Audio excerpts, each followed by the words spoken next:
Le maillot du back-to-back ressemble donc à ça pour le Paris Saint-Germain. Je me rappelle encore de ce maillot du PSG lors de la saison dernière. On peut considérer comme étant mythique parce que le Paris Saint-Germain a bâti pas mal de ses gros succès à l'extérieur, notamment face à Liverpool, Arsenal et j'en passe avec ce maillot. Tout le monde se l'a arraché et tout le monde n'a pas eu l'occasion de l'avoir. Cette fois, de la même manière que l'an passé, tu as le droit à un remake, mais cette fois on est dans la sobriété.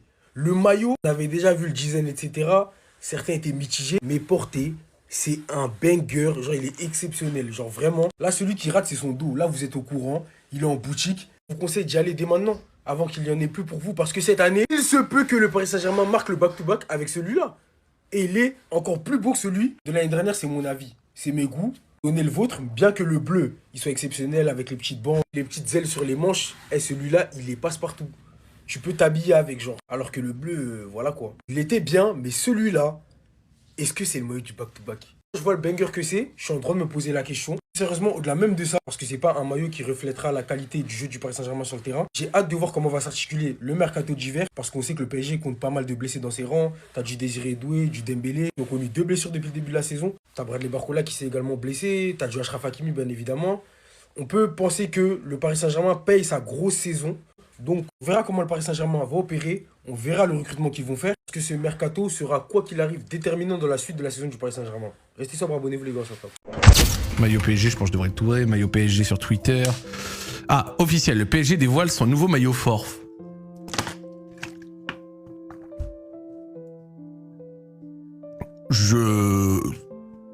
Pas mal. Pas mal. Je suis pas le... Alors, je vais quand même le dire, je suis pas le plus grand fan juste d'un truc. Je suis pas le plus grand fan de la bande coupée ici. Malheureusement, genre je suis pas le plus grand fan de la bande coupée. En général, j'aime bien les bandes continues, mais je comprends pourquoi elle est coupée, soit dit en passant. Ouais, pas mal. De toute façon, en général, le PSG sur les maillots, c'est souvent clean. Alors sur les maillots forts, les trucs comme ça, le PSG est très fort. Ouais, je trouve bien. Mets-le sur Neymar pour voir. Non, mais en vrai, il a de la gueule, tu vois. Enfin là, on peut dire, il a de la gueule. Adam Copeland M2X pour le resub, ça fait plaisir. Donc en vrai, non, il y a...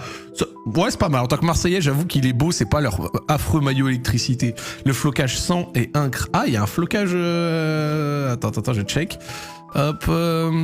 Est-ce qu'il y a des images avec le flocage? C'est pas rouge ou alors c'est les lignes rouges dont vous parliez? Parce qu'en soi, moi je trouve bien. Hein. Moi je trouve bien. Il a quelque chose.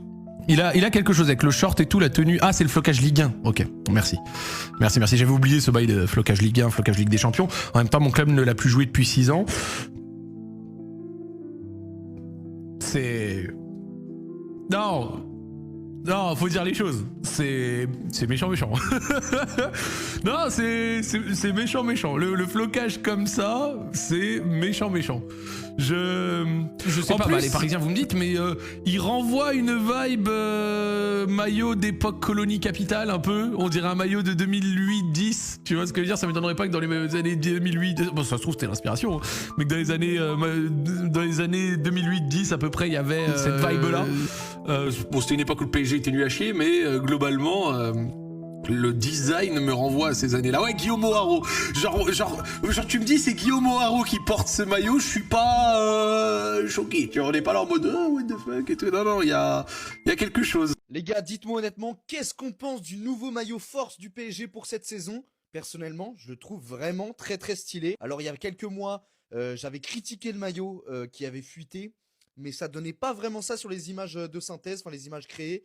Ça donnait plus un trait rose. Là, vraiment, il est très très noir et le trait au milieu est très très rouge. Je trouve que le dégradé de couleur est vraiment sympa. Alors, regardez ce que ça donne sur Bradley. C'est vraiment très stylé. On voit aussi qu'il y a des détails sur le maillot. C'est pas un simple maillot tout noir uni. Il y a quand même pas mal de détails qui donnent un petit effet gris. Franchement, sur Bradley, ça le fait de ouf. Évidemment, sur Joao, ça le fait aussi. De toute façon, sur Joao, tout le fait. Vraiment, ce maillot est pas mal. Hein. Il est pas mal. Il y a moyen qu'il parte.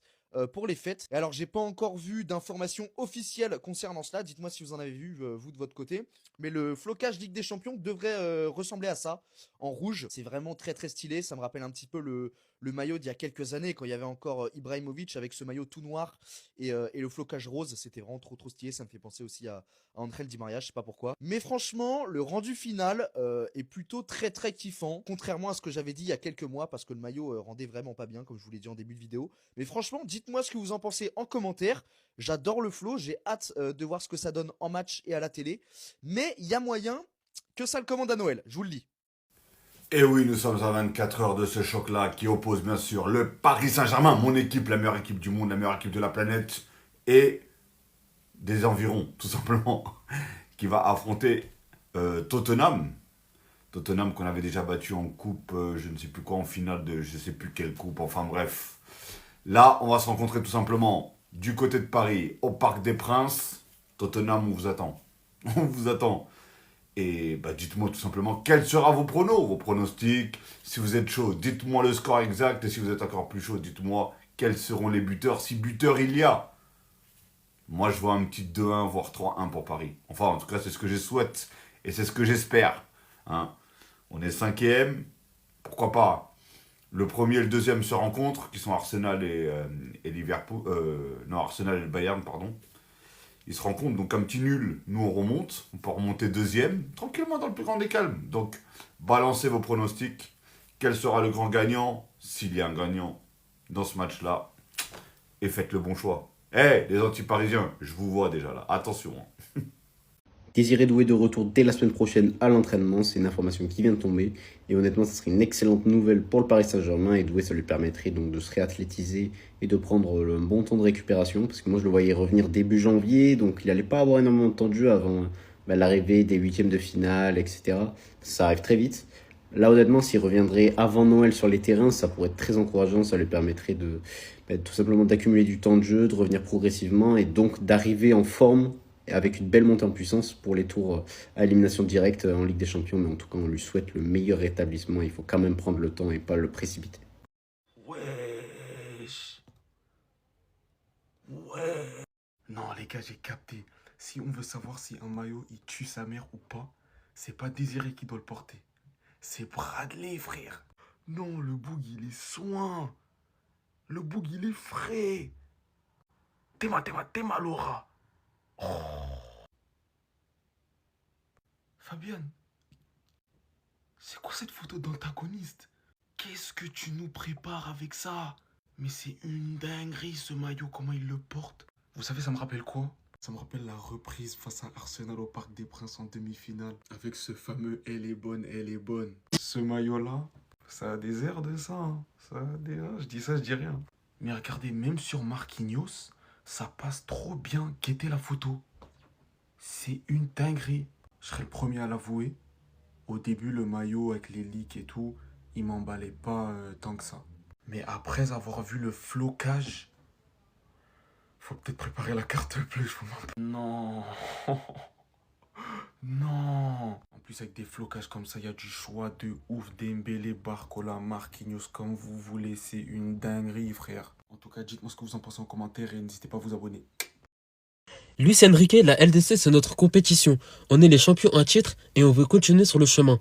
Pour ceux qui ne savent pas, le PSG a gagné la Ligue des Champions l'année dernière. Et c'est la première fois de leur vie qu'ils la gagnent. La réponse de Rafinha lorsqu'on lui interroge sur l'importance de finir dans le top 8 en Champions League. Et Rafinha, il a répondu en disant « Le PSG a remporté la Champions League sans avoir été dans le top 8 ». Donc là, si on regarde les classements de 2024 à 2025 des Ligues des Champions de l'année dernière, déjà, on voit que le Barça est en deuxième position, juste avant Liverpool. Et dans le top 8, on voit même pas le PSG, même pas dans le top 13. Si on regarde, ils sont juste en bas, ils sont top 15. Mais malgré ça, ils ont quand même réussi à gagner la Ligue des Champions. Donc ce que Rafinha insigne, c'est que malgré un début de saison qui est mauvais, catastrophique peut-être, il peut quand même prétendre gagner la Ligue des Champions 2026.